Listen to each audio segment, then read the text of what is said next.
আমাদের ইউনিসেফ সবসময় আমাকে একটা কথা বলে, আমাকে সকাল 6টা 6:30 7টা থেকে ফোন আসতে শুরু করে ভাড়া বেশি নিচ্ছি।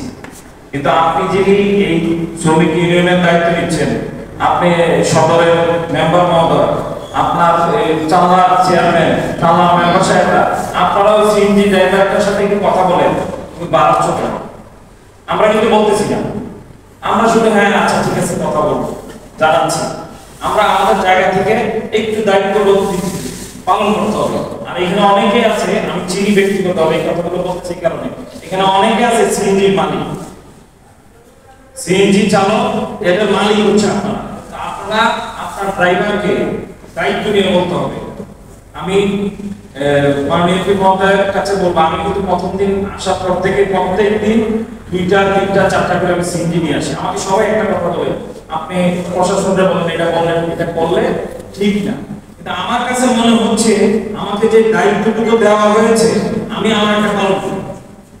5 বছর পরে পালন না, এটা কি হবে এটা পরের বিষয়, দায়িত্বটুকু পালন করি। আপনারা আমার কাছে আপনাদের কাছে অনুরোধ থাকবে, আপনারা আপনাদের দায়িত্বটুকু পালন করবেন।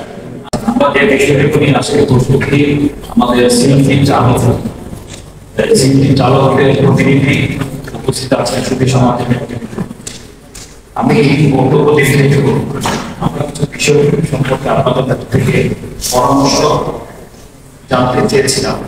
এই বিগত দিনে এই উপজেলা এই নির্বাচনের পর থেকে আমরা যে বিষয়গুলো নিয়ে বারবার আমাদের কাছে আমাদের উপকার ভোগী বলবো, আমাদের সিএনজি চালক এবং যাত্রী যারা আছেন তারা উপকারটা নিচ্ছেন। আমাদের মাননীয় সংসদ সদস্য তার নির্বাচনের পর থেকে যে কথাগুলো বলেছিলেন, যে ইস্তেহারগুলো দিয়েছিলেন, সেই ইস্তেহারের আলোকে যে নির্দেশনা দিয়েছেন, সেটার উপকার ভোগীরা আসলে সেই উপকারটুকু পাচ্ছে কি পাচ্ছে না, সেই বিষয়টুকুতে আপনাদের সাথে আজকের এই মত বিনিময়। সেই সাথে আমরা কিভাবে এই জিনিসটাকে, এই যে যানজটটাকে নিরসন করতে পারি, আমাদের এই সিএনজি যারা এটা নিয়ে উপকার ভোগ করছেন তাদেরকে আমরা কিভাবে এটা থেকে ভালো উপকার নিতে পারি, আমরা সেই বিষয়টুকুই আপনাদের সাথে আলোচনা করতে দীর্ঘ। আমরা আপনাদের কাছ থেকে যে পরামর্শগুলো পেয়েছি সেগুলোর মধ্যে একটি কথা এসেছে, সেটির মধ্যে এটি হচ্ছে আমরা এই যে নির্বাচনী ইস্তেহার দিয়েছিলাম সেটি যেভাবে আছে এভাবে বলবৎ থাকুক, কিন্তু আমাদের সিএনজি যে চালকরা আছে তাদেরকে অনুশাসনের আওতায়, একটি আইনের আওতায় বা যেভাবে প্রক্রিয়াতে আমরা ওদেরকে মেনটেন করতে হবে। কিভাবে করা যায়? একজন একটি কথা বলেছেন, সেটি হচ্ছে আমরা যদি আমাদের এই সিএনজি দিয়ে যাতায়াতের পর্যায়ে কোনো রকম তাদের সাথে খারাপ ব্যবহার হয় অথবা কোনো মানবতা হারিয়ে ফেলি, তখন আমরা এখন যে সময়টুকু পার করেছি সেটার মধ্যে আমরা এই 6 মাসে কার কাছে যেতে পারবো বা গিয়েছি।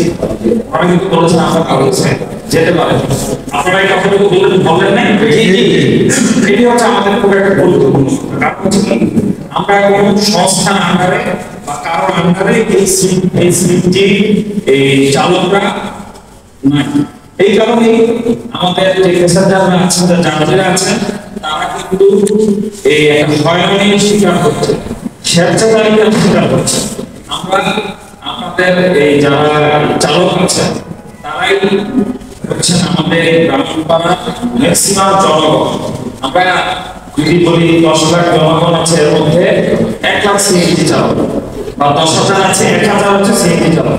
এই 9,000 মানুষের প্রতিনিধিত্ব আমরা করছি। আমরা এই 9,000 মানুষের কথা চিন্তা করে একটি প্রক্রিয়াতে, একটি কার্যক্রমে আমাদের এই চলমান এই চালকের যে প্রক্রিয়া, এটি আমরা আইন কি বলা যায়, এই কোন নিয়মের মধ্যে আনা যায় কিভাবে, সেটা নিয়ে আমাদের আজকের আলোচনা। আমরা কিন্তু আপনাদের কাছ থেকে অনেক ভালো পরামর্শ পেয়েছি। আমাদের সর্বোচ্চ অভিভাবক এখানে উপস্থিত আছেন, আমরা ওনার সাথে আলোচনা করে এবং আমাদের প্রশাসনের নেতৃবৃন্দরা, প্রশাসনের কর্মকর্তারা এখানে উপস্থিত আছেন, সুধী সমাজের নেতৃবৃন্দরা উপস্থিত আছেন, আমরা সবার সাথে পরামর্শ করে একটি সঠিক সিদ্ধান্তে যাব।